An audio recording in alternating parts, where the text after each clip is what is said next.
This is Kate Marope, and you're listening to the Path to Print podcast.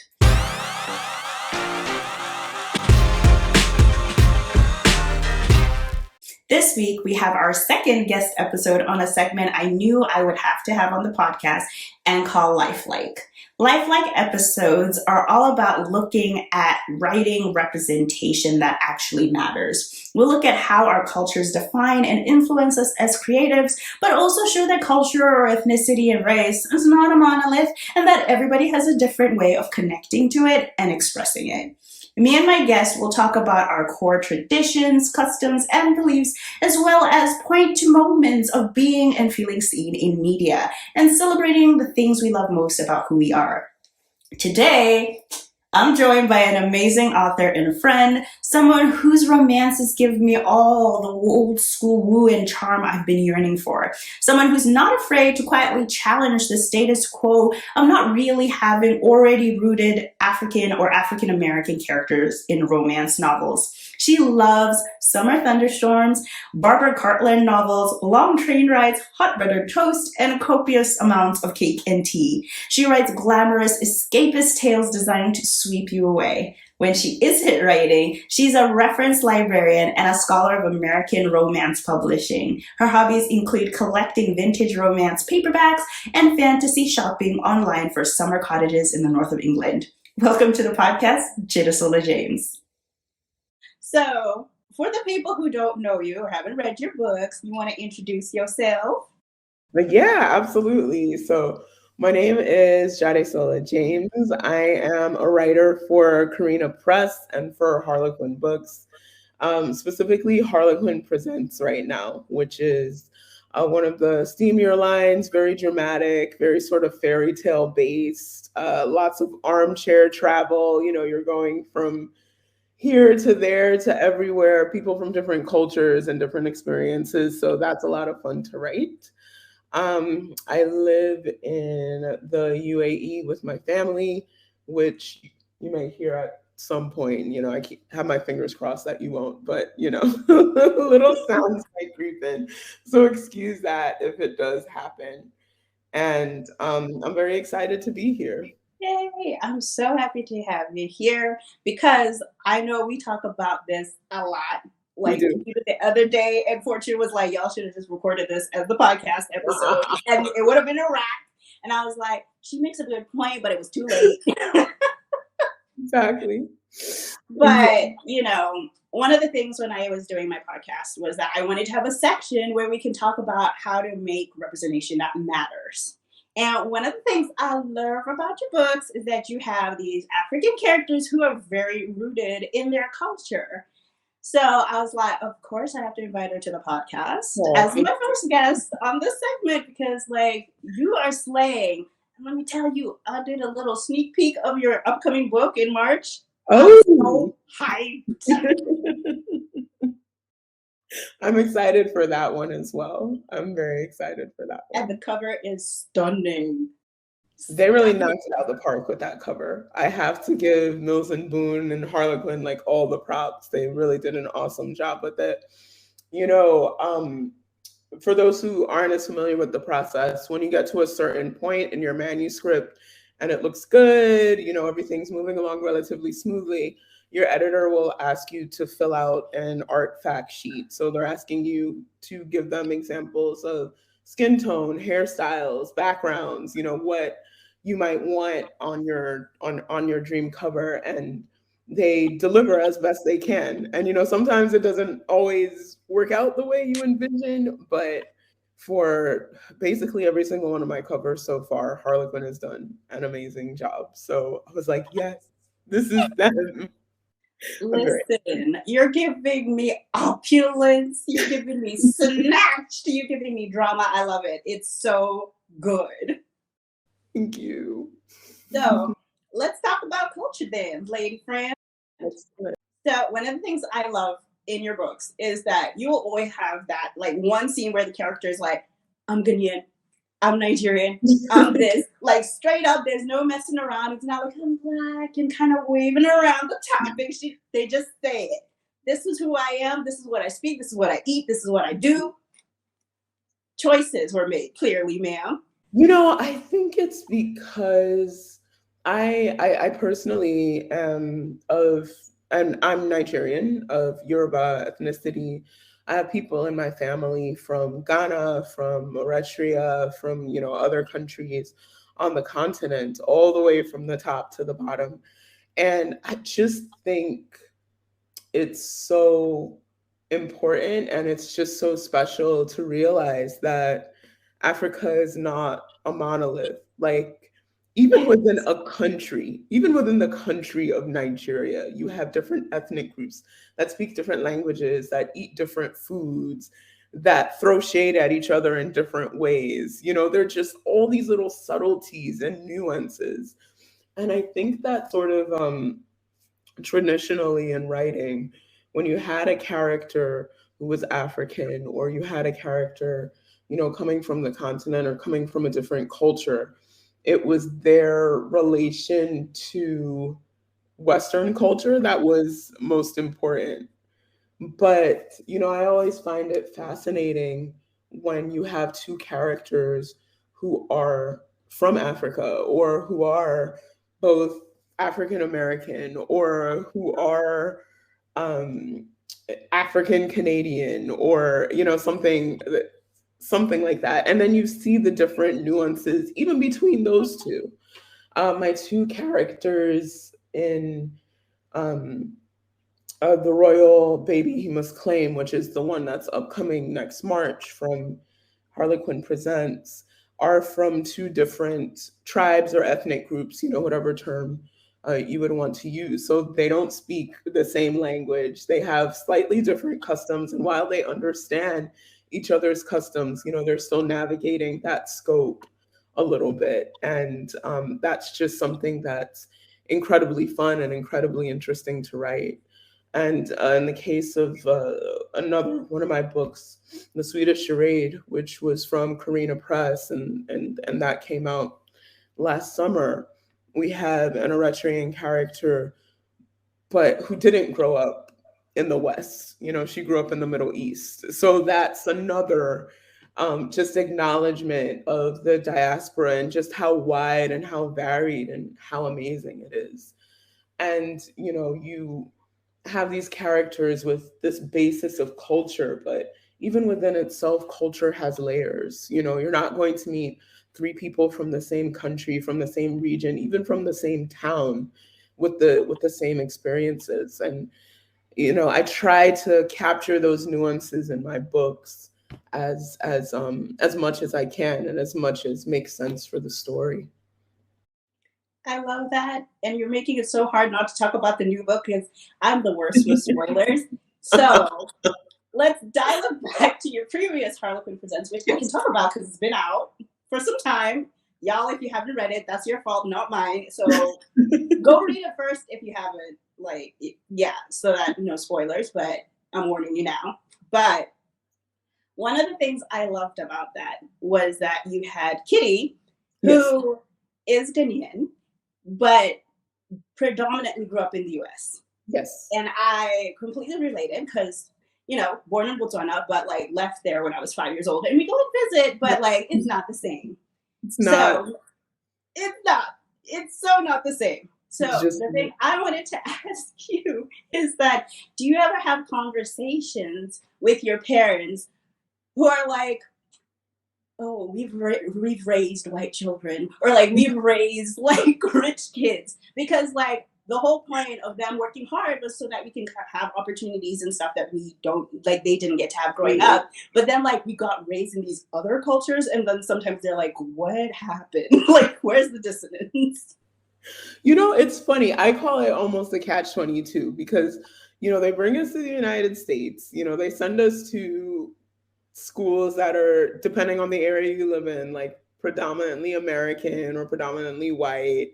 They speak English to you at home because they don't want any language confusion, and I'm just saying this as my experience. I do realize that there are people that come from overseas that have a variety of different experiences. But then once you get older and you start expressing opinions that are of the culture that they have immersed you in, then they're calling you a fake Nigerian or making fun of your accent when you try to Girl speak clutch the home. moment. Yes. Or assume, you can't cook traditional food because, you grew up eating hot dogs and hamburgers. And while it makes for a really rich cultural experience growing up, sort of straddling the two, it can also make it really awkward.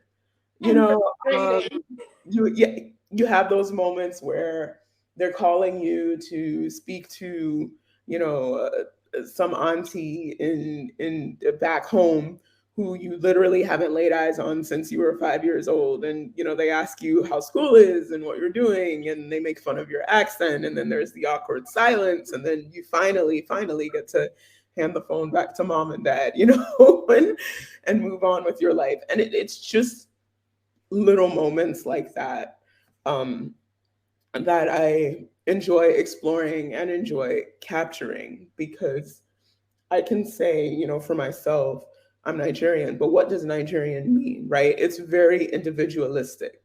Like looking at my parents and saying they're Nigerian, their experiences, their mindset, their hopes and dreams, their background is completely different from mine. And that's fine. That doesn't make me any less Nigerian or any less Yoruba. It just means that I grew up under different circumstances, and therefore, while I am part of the culture has layers, the culture has degrees, the culture has different manifestations. So they are one manifestation, I am another. And I think as a kid, growing up, one of the things that I had to realize was my manifestation is not any less authentic because I grew up in the States, or because um, I dated someone out of the culture, or because when I speak my language, I sound a little bit different from someone, who's never left my father's hometown.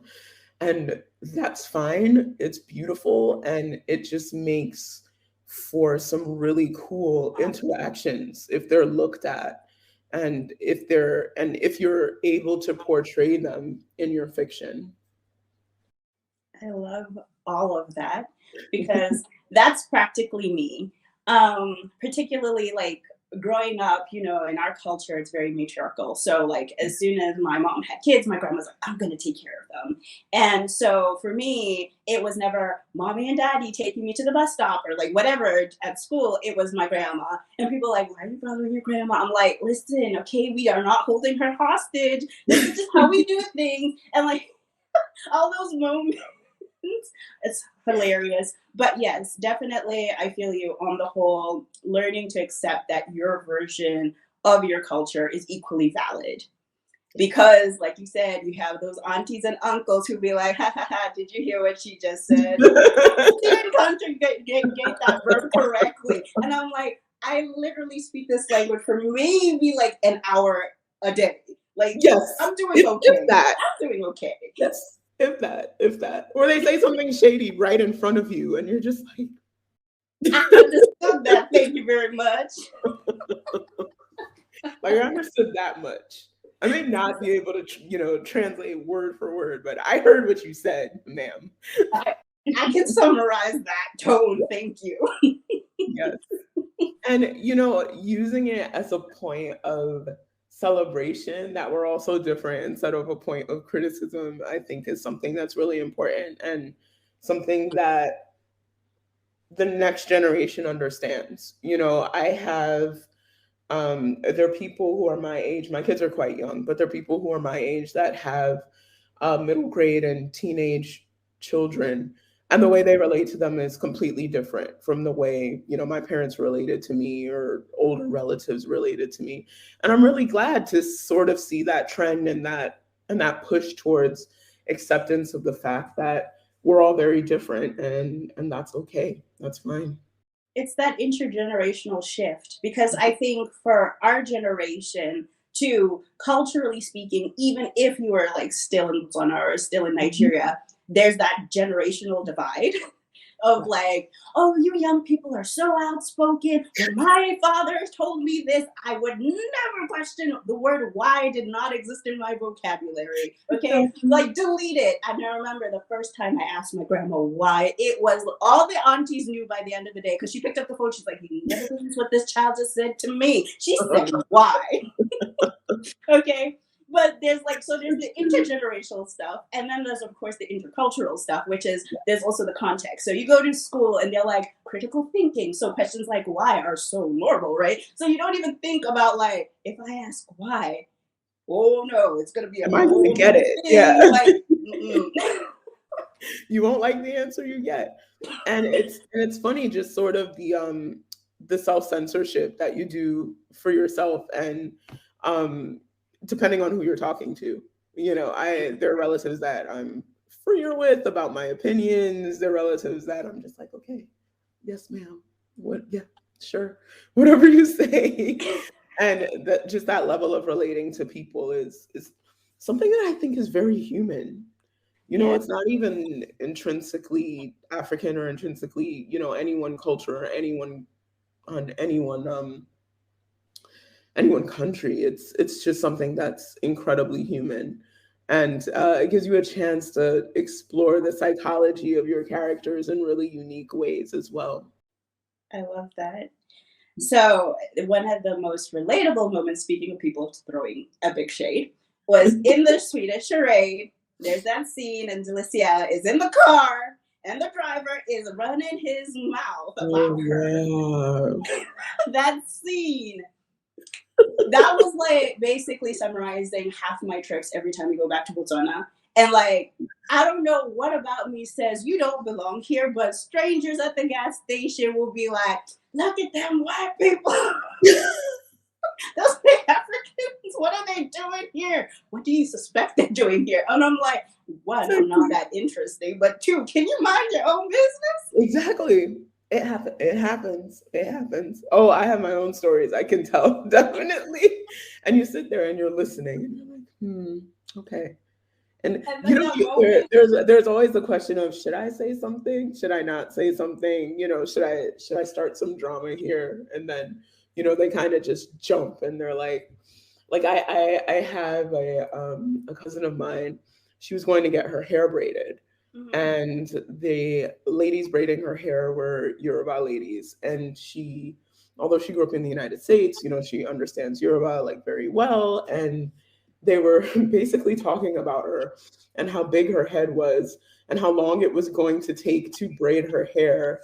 And oh my goodness, I don't know how this girl takes care of her hair at home, because it's just going to take forever. And we better call somebody else to come and help us, or we're going to be here till midnight.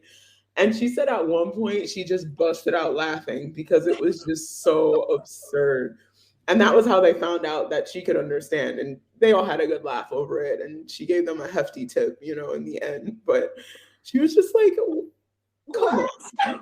Come on. I'm your Well, to customer. be fair, let's be honest, nobody gives shade like Africans, and they probably would have still said it even if they knew she understood them. This is Like, true. let's just be honest. They They would would be have said like, it to, they would child, have just why said it is to your head her. so big? Yes.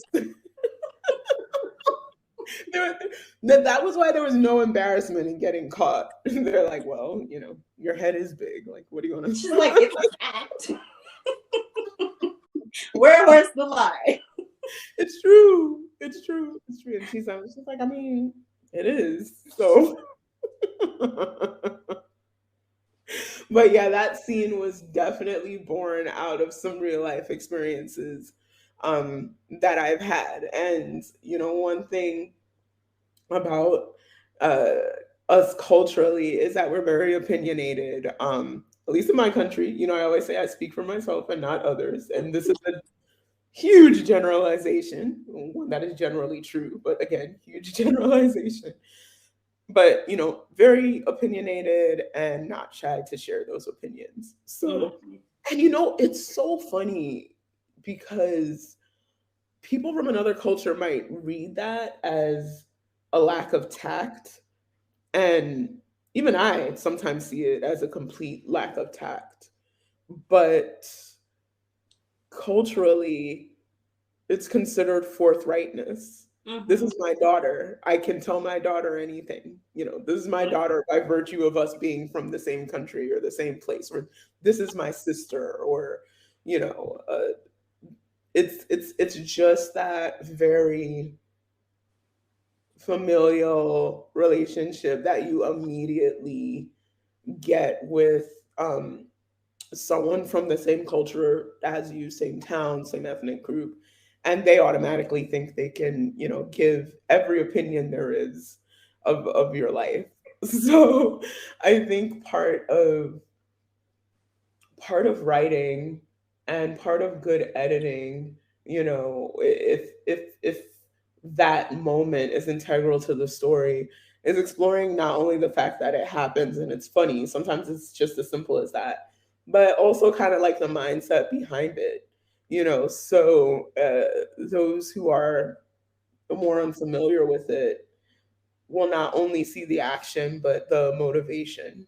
Mm-hmm. So that's an interesting thing to explore as well if you have the time and the story allows for it.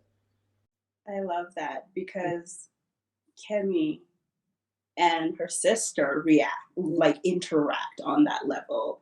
That's so very like, I know you don't want to hear it, but I'm gonna say it anyway. Yes. And we're just gonna like move past that at some point. I know you're gonna be mad. We're gonna move past it, and then we will all be better for it. Yes, exactly, exactly. But it's funny because when you have an editor that's coming from a totally different culture, a totally different perspective, you're just writing, you're just pouring out the words, you're creating authentic characters based on your own experiences, people maybe even yourself.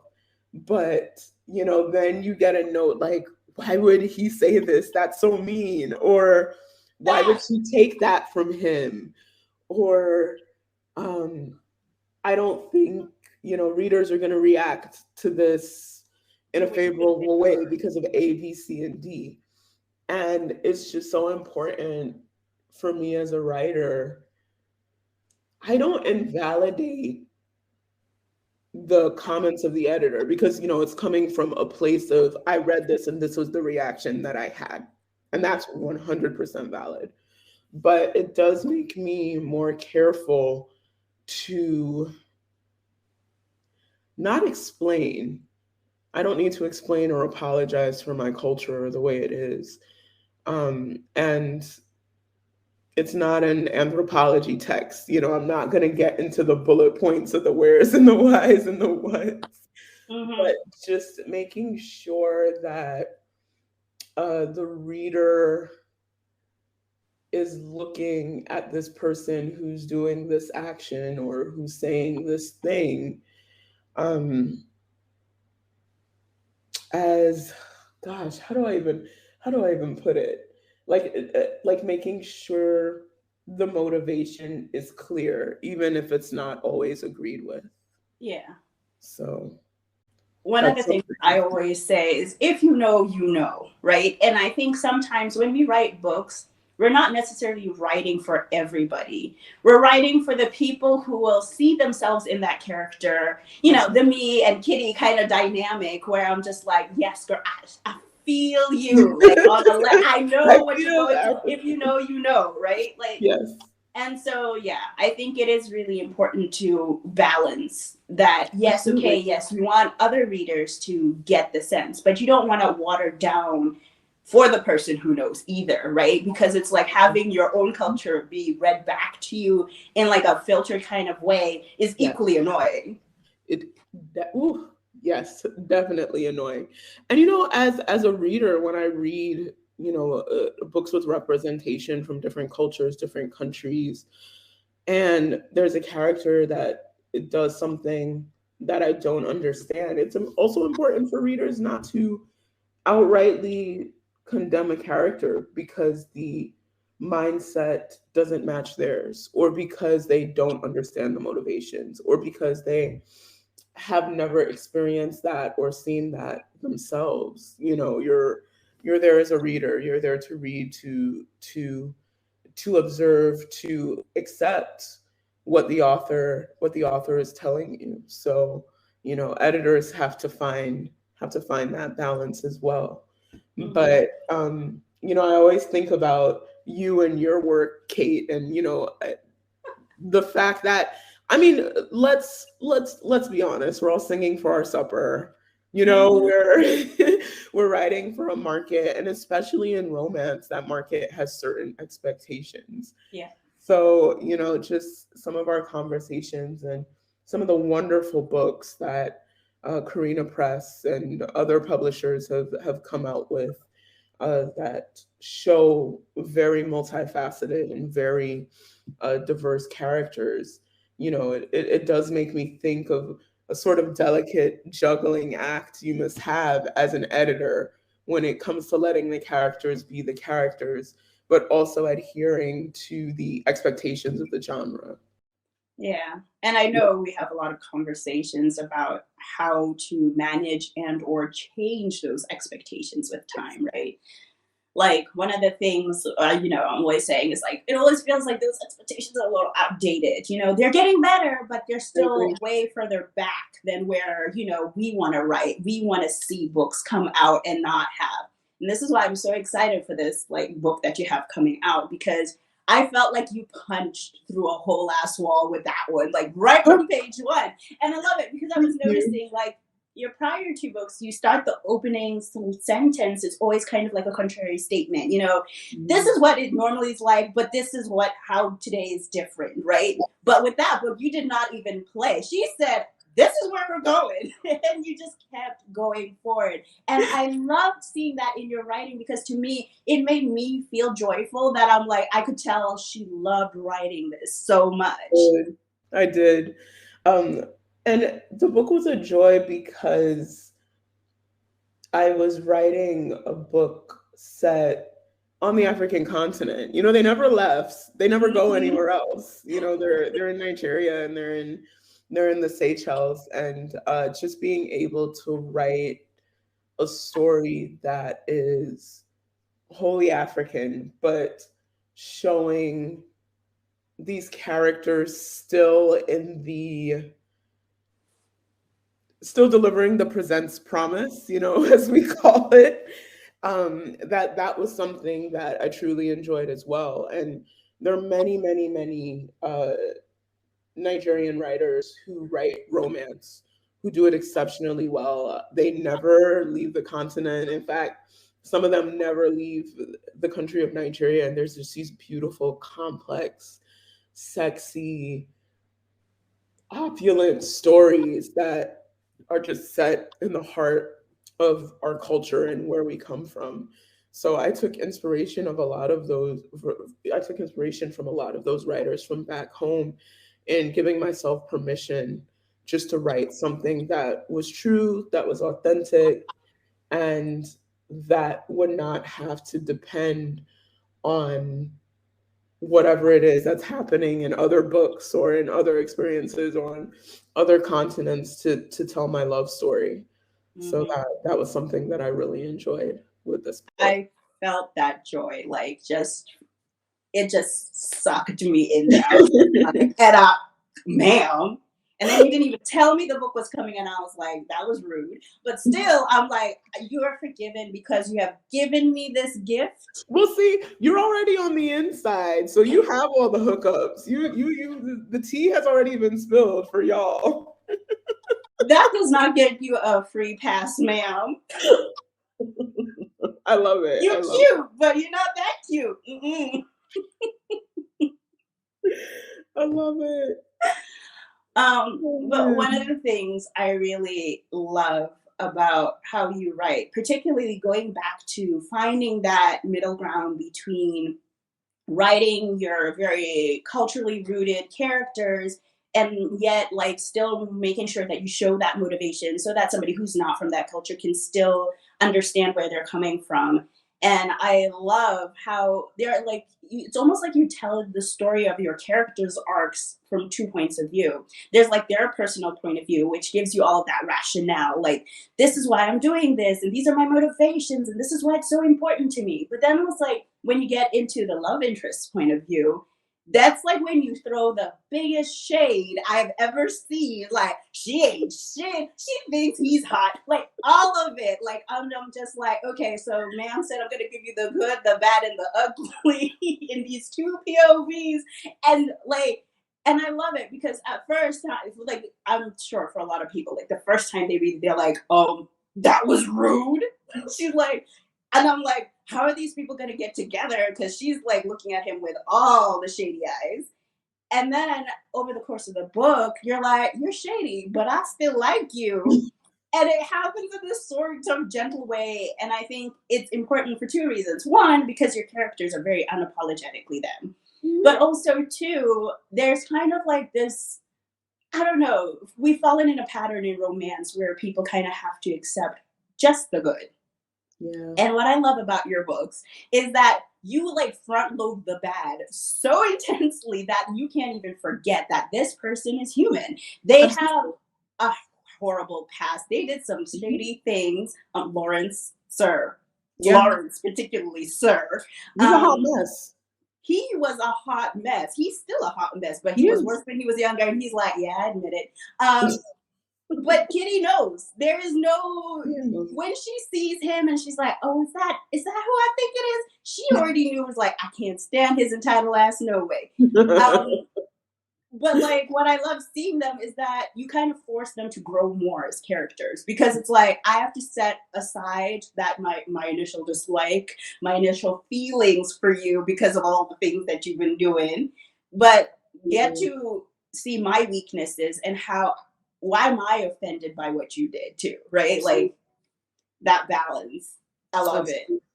Absolutely. I mean, we talk a lot about emotional arc and transformation and change, but for me, I think it's important to realize that I don't want to say people don't change because that sounds very cynical, but people are who they, who they are, and they have backgrounds that have made them what they are. And those aren't going to go away because you meet someone and you're very attracted to them, or you fall in love, and the redemption can't come from the other person. It has to come from within. So that's something that I try to bring into my fiction. With the Swedish charade, you have Deleuze Alexander, and he's kind of, class comes into it a lot. Like he's very sort of stuffy and stuck up and a bit snotty, and he's still kind of stuffy and stuck up and a bit snotty, towards the end, but it's their relationship that has changed, and he's more sensitive to the needs of others and to the needs of people. And Deleuze is as well. And one thing that I did not want to do in that book was to because Deleuze, she's a social media influencer. And normally in books like that I've read, the person becomes less quote unquote shallow. But I wanted it to be that her job doesn't change. In fact, she's doing better by the end. And in fact, Alexander, who is the academic and the professor and everything, he's the one who's moved more in her direction because, by the end, they become more of a team. And I just think that's a lot more organic and a lot more realistic. I love having characters who are proud of who they are proud of what they're doing. And, they may be searching for something, and they may develop in a lot of different ways, but, they are still themselves, because I think that's most realistic. And I think that ties more with my own experiences in relationships and in witnessing relationships everywhere.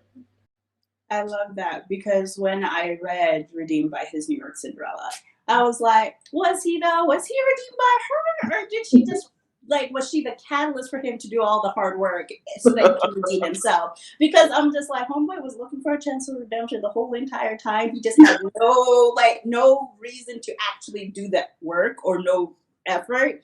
Yeah. And so that's what Kitty was for him. He was like, this is my chance, and I have to do the hard work, and I have to make sure that I'm not overbearing or like doing too much and doing all the things, and I have to come clean because he's also been living with the guilt. Like, he's been living with guilt. We know. He has, and that guilt is part of what makes him human. The fact that he feels guilty doesn't make him any less arrogant or any less snarky, or it doesn't make them fight any less. It's just that it's there, and people are just so delightfully complicated. I love reading biographies and interviews of famous people who are either here or gone, and just hearing what different people in their lives had to say about them. Like, okay, what would this person's PA say about them? What would their mother say about them? What would their sister say about them? What would their best friend in elementary school that they lost touch with after college say about them? Because you present a different version of yourself to different people in your life, and you relate to different people differently, just based on different things. And I think that some of the best writers out there are able to show that so seamlessly, and are able just to bring it together so beautifully in the journey of that character from the beginning to the end. That was it was like one of my favorite parts about reading that book, though, is like, he's still an asshole, but he loves her and he tried. He does. Even assholes deserve happy endings. Exactly. And sometimes we I was talking to Kayla the other day, and she was like, the whole mafia thing, the mafia romance thing that gets her is, why do people not expect bad people to find love, right? Yeah. And then we're like, well, it's not that they're incapable. I mean, they're still human. It's still there. And I think that's one of the things I love seeing about like the starchy or even the flat out asshole characters finding love, is that it kind of shakes this notion of, one, either the person who they're married to or like in a relationship doesn't know that they're an asshole, because there's that.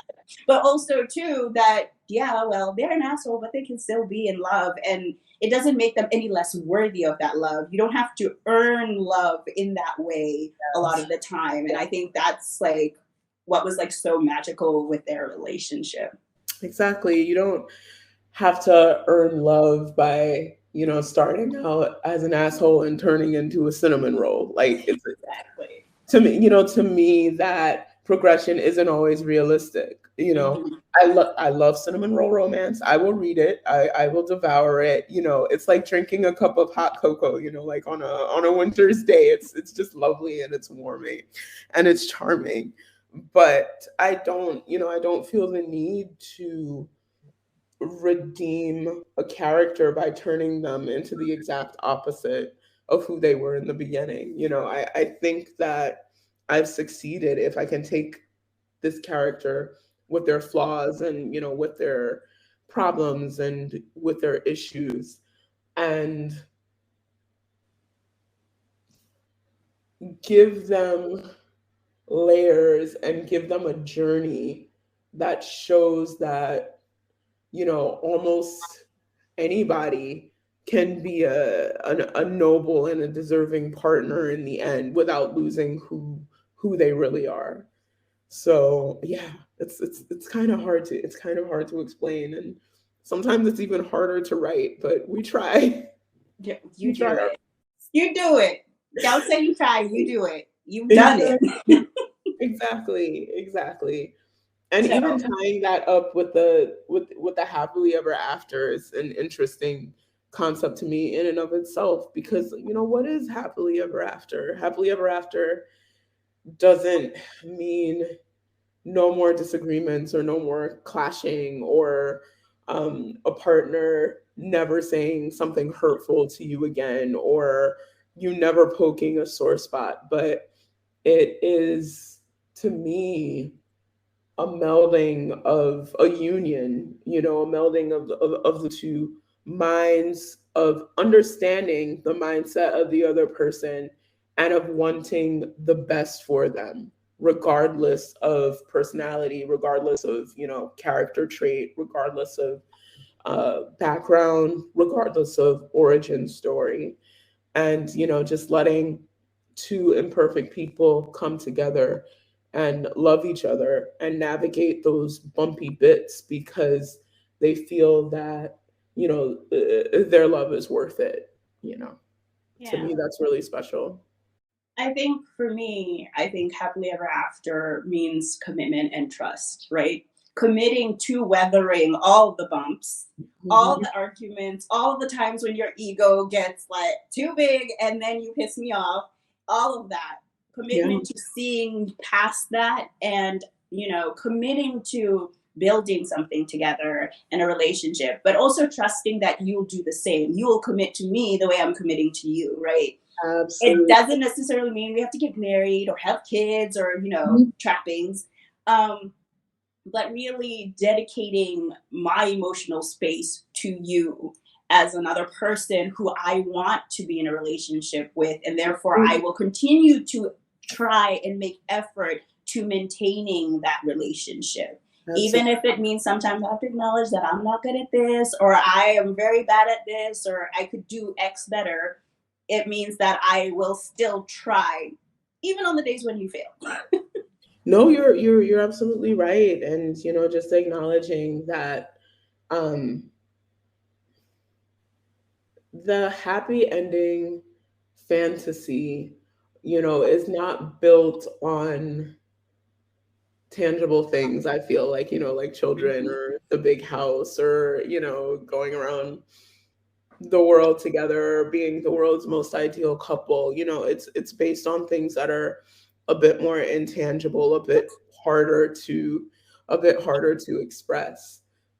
And it's something that it's it can be a little subtler than hitting all of those check marks that you want to see in a traditional HEA epilogue or end of story. So I always appreciate it when writers acknowledge that, and sometimes the end looks a little bit different than what you were expecting and what you were hoping for. So the end doesn't have to be perfect, but I have to be convinced at the end that they are so together that they'll be able to weather any storm that pops up in their path.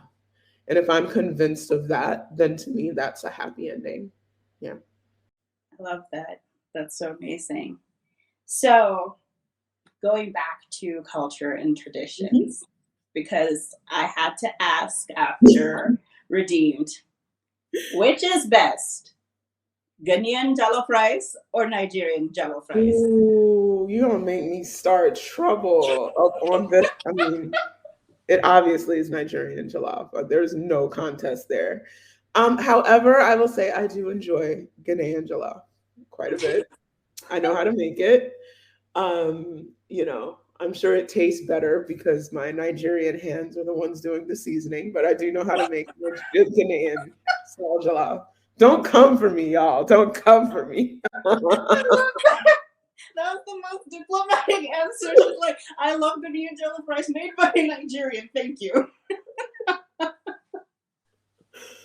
Oh my goodness, the jollof wars. How did that even happen? Like, there was an actual competition in DC. I can't even remember who won at this point.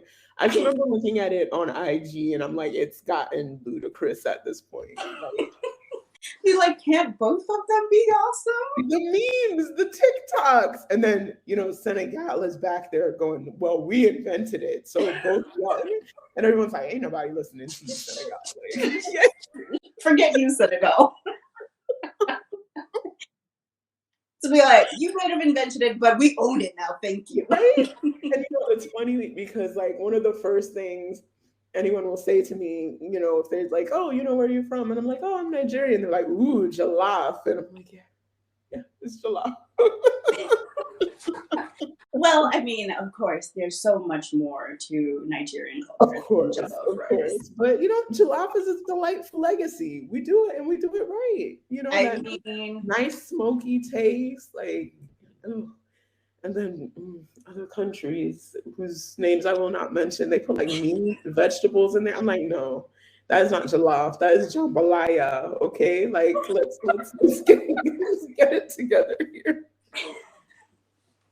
It's all in good fun. I love Most it. of the time. So going from that to connecting and how you specifically connect to your culture, what would you say are like the three things that you love most about your culture, or the things that you do that like made you feel like, yeah, this is what being Nigerian means to me? Absolutely. Let's see. I would say family dynamics are hugely important. Family dynamics is really broad. It covers a number of things. It covers the way that we relate to each other as family, the way, you meet someone who was completely unknown to you before that point, but they automatically become like, your sister, or your or your cousin or your brother, just by virtue of you both being from the same region or the same tribe, or even the same country. And just some of the expectations that are there, when it comes to family and the way that family relate. It can be a little overpowering at times. Doesn't always work. There's plenty of drama along with the good things, but all in all, it's very the sense of community. I say family, but I also say community. The community is always there. Um, a few years ago, I moved to another state, and I had my daughter there, and I have a Nigerian coworker who's Igbo. I'm Yoruba, he's Igbo, so two different tribes, two different languages, two different customs. And my mother was coming to stay with us for about 6 weeks to, help with the new baby. Mhm. And his main concern was that my mom wouldn't have any Yoruba friends in the area since she was in the States. So he's like, you know, if y'all were evil, I could tell you exactly where to go. I could give you some numbers, but here, this is the number of the guy who runs like the Yoruba community group, and organizes like all the parties. And then he's like, he'll know a lot of people your mom's age that she can, make friends with and talk to. And then he asked me, well, is she Muslim? Is she Christian? Because these are the churches and the mosques and the communities that you're going to find your people.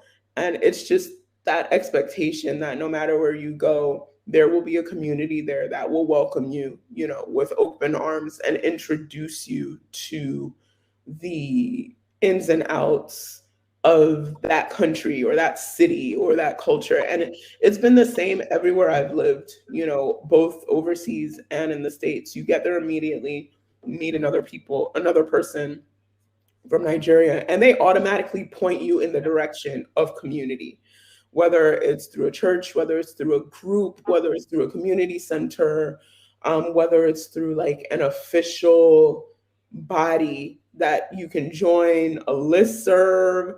Um, oh, my sister does hair, here's her number, let me hook you up, until you find a good hairdresser.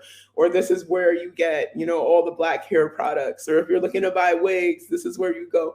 Or this is where the African market is, where you can buy all the spices and all the food and all the this and all the that. And you run into people and they just give you that information immediately. So community is like a huge thing for me, and it's so multifaceted, and I think it's really beautiful.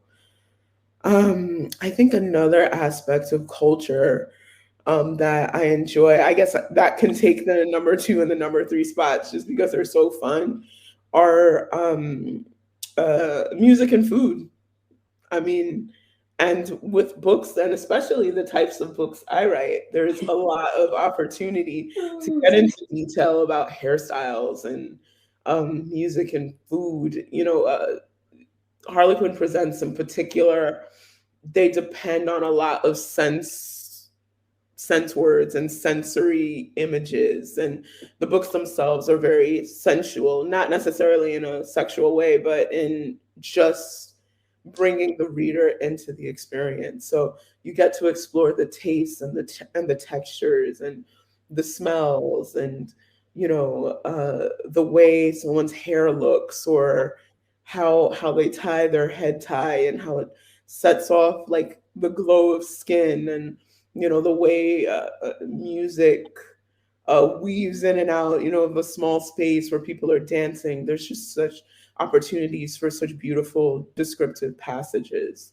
And I think those are two things that I really enjoy a lot too, when it comes to my culture specifically and writing about it. Oh my God, that nightclub scene. And I was just like, girl, I was there. I was just like, that's totally me. Me at the nightclub. I'm like, nobody talks to me. Don't interrupt. Can't you see I'm I just want to vibe. I just want to dance, I'm vibing here. Just me and the music. Everybody else does not matter. Everyone else can step off, But and that was particularly fun to write. And I had to talk to a few older cousins for that, because when I was there, I was much too young to go clubbing. And if mom and dad are listening to this, I would never go clubbing. No, not at all. So and now, like, I'm an old lady with little kids, I'd like have a drink and eat some jollof and go home by 9 o'clock. She's like, the jollof's enough. Right? It's enough. It's enough. It's enough. And my husband, bless his heart, he would probably drop me off and be like, just tell me when you want me to pick you up. I'm not staying here. No.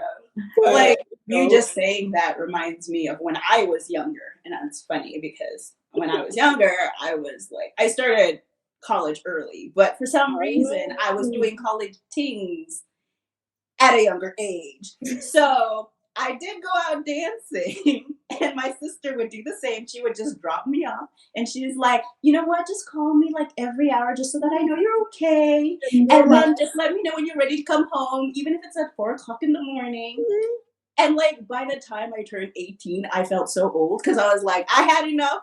I went to the club, I listened to the music, I did the dancing, I'm good now. Exactly. I got all out of the system. Exactly. And I've been to enough parties both there and here to have plenty of experience in that route. But it's also to show what I like to call it life outside the BBC reports looks like. Yes. Because regardless of whatever is going on in the country, no matter how good or how messy it is, right? People are still going to buy groceries. They're still going to school. They're still going to party on the weekends. They're still putting on their makeup, and so just showing those slices of everyday life is something that's really important to me when it comes to representation as well.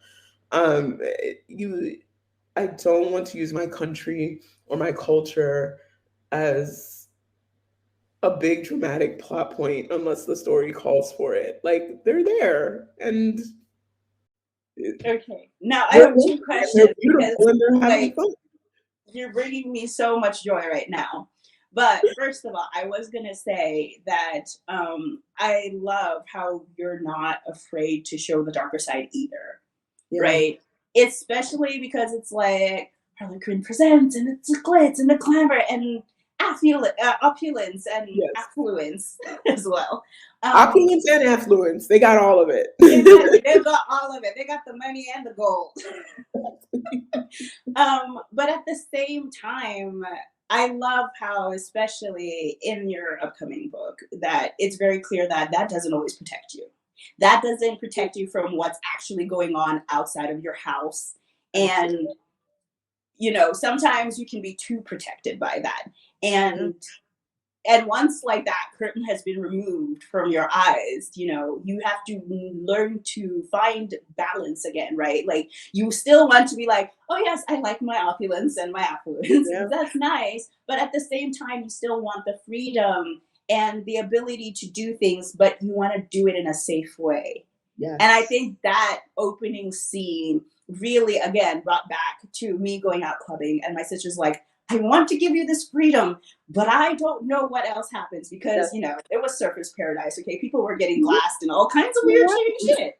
You're right. You have to be realistic about Mhm. what the situation in the city, in the town, in the country you're in is. And you also have to be aware, if you're someone who sort of grew up outside.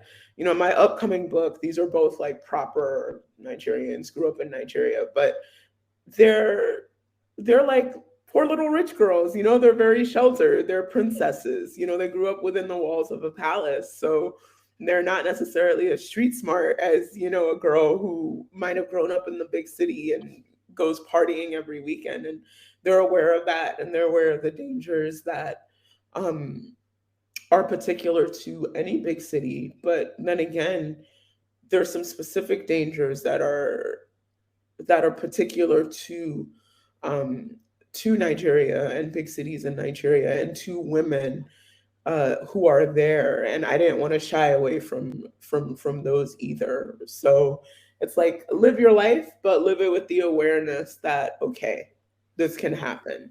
Exactly. And like, I think also to me, I loved it because it like really represented that like mindset switch of like me landing in South Africa and being like, yeah, you can't keep your handbag inside the like body of the car where somebody can smash your window and grab it at a red light. You have to put it in the trunk of the car so that you still have cash to check into your hotel or whatever the heck you're doing. You need money, and so you need to protect that wallet. Exactly. And it's weird because I don't necessarily think of it like as a location specific thing either. But when you mentioned that, I was like, yeah, there are certain places I change how I operate because this is no longer a safe activity to do versus when I'm somewhere else and I'm like, okay, I can just leave the bag in the car. Nobody's gonna take it. In the car. You're absolutely right. I mean, even let's say, even if I leave my own culture completely out of it, right, to be totally objective, there are some behaviors. I live in the Middle East currently, so there's some behaviors that I carry on with in the Middle East that I would never do in New York City. For example, like going out and leaving my door unlocked in New York City, or like, are you okay? Are you kidding me? Whereas, in the Gulf, my husband could leave his wallet like out on the front seat of the car, and the car unlocked, and nobody's gonna touch it, because it's a completely different living experience. So just remembering those little nuances is interesting as well when it comes to atmosphere and when it comes to how characters react to different things. And it's really cool, this world we live in. It's so cool. And you never quite realize how many like cultures you're taking in when you're living places until you get into habits that when you move to a new place, you're like, oh yeah, I can't do that anymore. Yeah. Like I know for me, and it still gets me from time to time, even though we've been in France for quite some time, but like stores closing at like 4:30, 5 o'clock, or like the 2 hour lunch break. So from between 12 to like 2:30, nothing's Get open nothing because done. everybody's gone to lunch. And it like all it takes is for me to just like forget myself a little bit or be like, oh, I really want to sleep in today. And I'm like, no, bitch, you can't because at 12 they're going to close and you don't have time to go there this afternoon. Those are the things that like you really like start to see like, I can't just go to Walmart that's open 24 hours. Like this is not America. It's true. Or I mean, living here, I can decide I want to start heading to the mall at 9:30 at night, and I know there'll be one open till midnight that I can wander around and shop and do whatever it is that I want to do. So thinking about things like that is it's fun. It's what makes the books such an experience, and just lends that authenticity to it as well. I love that. I love you. You're so awesome. And like we could talk for I feel the same forever way. about all of this stuff. But we have to wrap it up, professional. So I'm gonna ask a few questions and just answer as honestly as possible, ma'am. What's a writing foible that you have that you do, and you do it, but for some reason, every time you get edits back, that thing is going to be pointed out to you again? Let me see. Emotional motivation. Uh-huh. And that is particularly important in category romance. I started out, I was an English lit major, and so I read American, like 19th century American lit, right? So I'm coming off of books with long descriptive passages and these very esoteric, sort of vague statements that you can interpret either way, and everything is a metaphor for something else, and blah blah blah. Yeah, that doesn't work in category romance. So so that's an edit I always get back, an emotional motivation.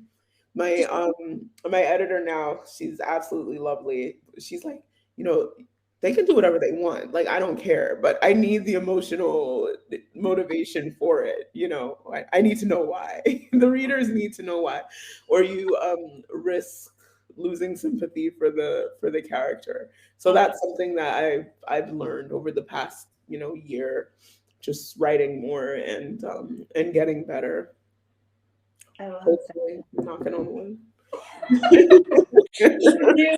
Oh my God. Like, y'all, I cannot tell you how I'm excited for everybody else to read this book so I can talk about it, because I try not to be the person who gives spoilers, but I also don't care. Like, I prefer them. So sometimes I'm just like, okay, respect other people's wishes. I need to know all the things, but I'm like, but it's so good. And I'm like, I want to hype it up. So y'all just listen. Well, when this book comes out, tell them when it comes out so that they can go get it so that I can finally talk about it.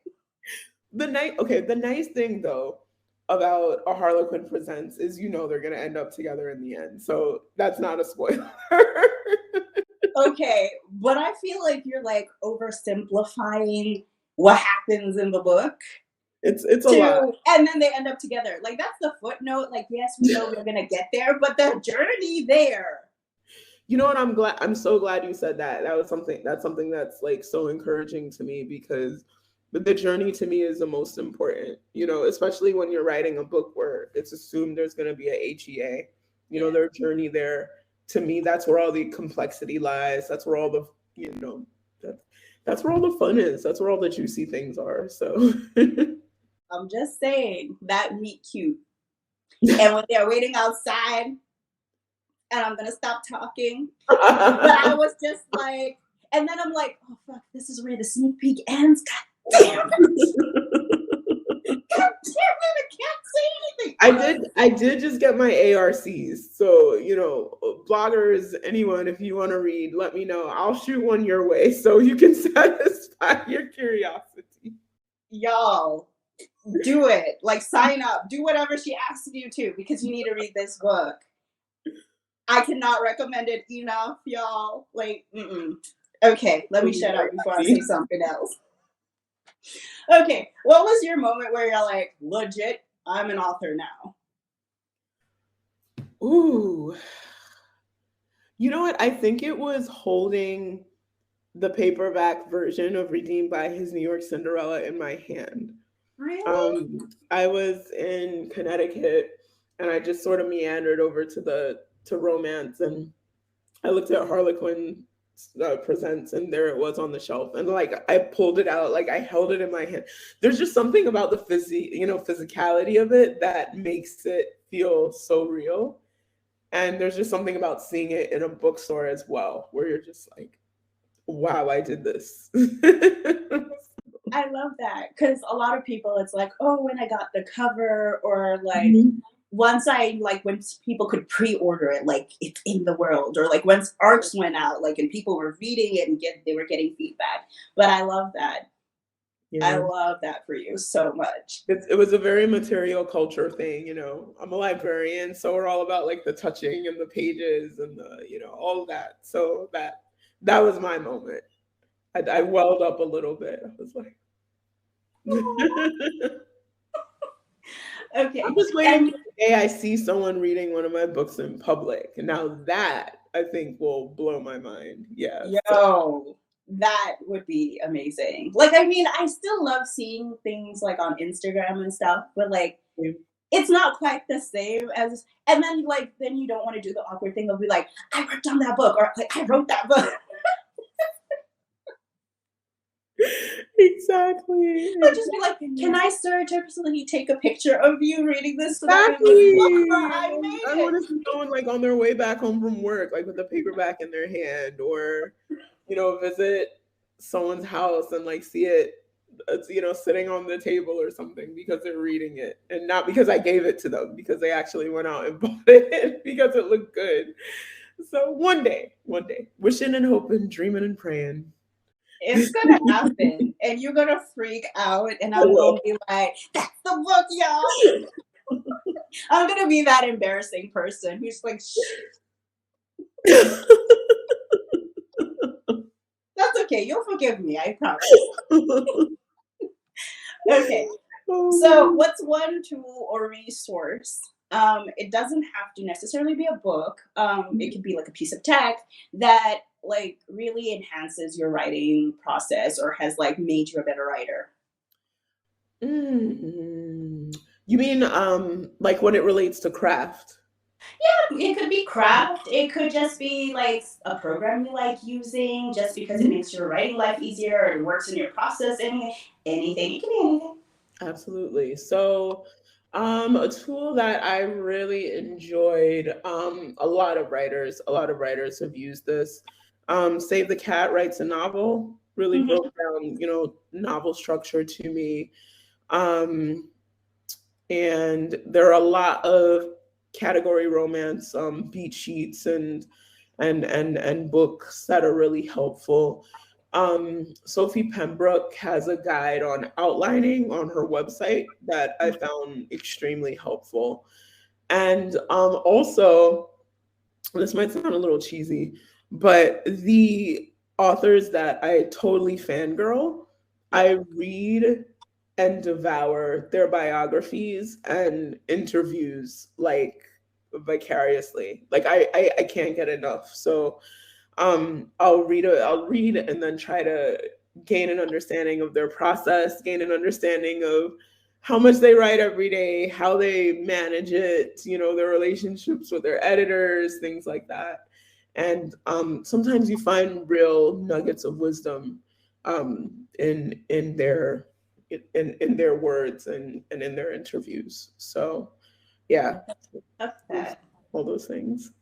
I love that. Watching interviews with like from people you like or like somebody's podcast that you really connect to. Because like I am the biggest fangirl for Ashley Graham. Not necessarily her pictures, but like her the way she interacts with her podcast guests Yes. was for me like yeah, I want to have an interview like that with people where it's just like a casual conversation, but like you said, have those nuggets in there that like the Yeah. people who know will know, you know? Exactly. And they're really encouraging too, because a lot of these authors are very candid about their struggles as well. Like, what is difficult for them, or their sort of road to publishing, and, the bumps on the way before they became so and so, the, multi-million New York Times bestseller, something or other. So I find that really encouraging as well. Yeah. Okay, so going back to internal character arcs for a minute, I believe that we are all works in progress because, well, we're all shady in some way. We are. So, what's one thing that you feel like, yeah, I could work on that? It's struggle, but I'm working on it. Ooh, that's a good one. Mm. I am a Cancer, so I do have a very petty side. I try to hide it. I'm You know what? I can't even say I'm not proud of it, because sometimes I am. Sometimes I'm like, you deserve this pettiness, so I'm just gonna throw it out there in the universe. But reacting to things objectively instead of emotionally, I think is something that I'm learning, and something that has been helped by working with an editor. So yeah. As another Cancer, I can relate specifically, and as ironic as it is for an editor to say that, but like my initial reaction to criticism is never calm, no matter Mhm. how much like you get used to it, right? Like I'll be like, oh, what's your opinion on this? But like the thing that makes me really annoying is that I crave criticism too. So like when somebody's just says like something nice about it, I'm like, that's it? Like that's all you have to say? Yes, Couldn't I improve it somewhere? Are you yes, being mean? Are you holding back on purpose? My Cancer yes, brain just won't stop. And then they'll yes. say something and I'm like, I really don't like you right now, but I'll take it under advisement. Yes. Oh no, I'm a feedback junkie. Yeah. I take it on everything. Clothes, hair, skin, child rearing, writing, whatever it is. Like I want it. I crave it. I need it. Ooh. I wonder if that is like a Cancer trait or characteristic. Let That's me tell you, I annoy all my family members. Like, I already gave you feedback. I'm like, I know you yeah. have more. I'll be like, I don't believe you. You're not taking this seriously. I asked you for feedback and you're not giving me. Oh my God. So, yeah, I feel you on the whole thing too.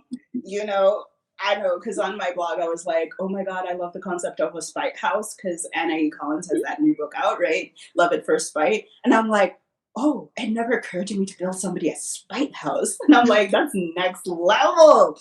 And I'm like, okay, I should talk myself down because one day I will be tempted to actually do it. Yes. And then I'll have to like say something, talk me out of it, talk me out of it. It's so true. It's so true. All right. And what's coming up next? I know we talked about it a lot and I fangirled, but what's coming next and what's coming after that? Absolutely. So there is a two-book, Harlequin Presents calls them duets, and they are based on fairy tales. So I have two sisters. They are Yoruba princesses, contemporary times. And one is Kemi, the other is Toby. So Kemi's story comes out in March next year. It's called The Royal Baby He Must Claim. So it is an um, accidental pregnancy trope. And it was just a lot of fun to write. It takes place in Nigeria and the Seychelles. And her sister's story comes out later in the year, I believe in June, and that is called The Princess He Must Marry. So she gets married off to a North African prince in a kingdom loosely based on Morocco. So it's a royal romance. So and it takes place there in that kingdom and also partly in the United Arab Emirates. So you get a little bit of desert romance, North African setting as well. So that was equally fun to write. The sisters are very, very different, as you will see, and their stories are very different as well. So I thoroughly enjoyed writing both of them. I do have other books that I'm working on now as well. Once the Royal Sisters duet is done, so I have several other books, coming out for Harlequin Presents. So I'm excited to share those stories as they come. The one I'm developing now, it takes place in Portugal and Angola. So Angola, another African country. It's and it Portugal was the colonial country that took it over until it got its independence. But there's still like very much of a relationship between the two countries. So you see a bit of both countries in that book as well. So that is the one that I am actively working on, and actively drafting. And that one, is a very spicy sort of revenge, kind enemies to lovers, and it has once again a very, very sort of unconventional heroine. So I'm excited to put a lot of those elements in there and see where they go. Oh my God. Thank you so much for coming to the podcast. Y'all need to get those books and pre-order them. I will put the links in the show notes and in the transcript just because I want to be able to talk about it, y'all. So just do me a favor and read the damn thing. Thank you. Exactly. And, I guess my last word would be never be afraid to reach out or ask questions, as authors, as editors, as people in the biz, especially, folks of color who are so interested in conversations about representation and diversity. We could talk about it till we're blue in the face. So please reach out if you have questions, any comments, or want to continue the conversation, through the DMs or through email or whatever. So thank you for having me. Oh, thank you so much for coming. If you enjoyed this guest episode, make sure you subscribe to Path to Print on your podcast streamer of choice. Did you know you can watch all guest episodes on my YouTube channel? As always, I will make sure that there's a transcript of this episode complete with the links to all the books and things mentioned, and allowing you to throw your 2 cents into the conversation by visiting the link in the show notes. If you'd like to be part of the Ribbon Marker community over on my website and join in on the conversation on this subject, please be sure to stop by my website at theribbonmarker.com. You can also join the convo on social media using the hashtags #lifelike and #PathToPrintPod. If you're loving Path to Print and want to do something to support the podcast, it always means a lot to me when you leave a rating or review on your site of choice. You can also leave me and my guests a message on Anchor at anchor.fm/Kate-Marope/message. Many thanks to my lovelies who support Path to Print on Ko-fi. Each donation helps me create more content that helps authors to grow outside the traditional query, acquire, revise structures of the publishing industry. If you're interested in donating to Path to Print, you can do so at ko-fi.com/theribbonmarker. Thank you so much for listening to Path to Print, and be sure to check back in next week for a new blogisode.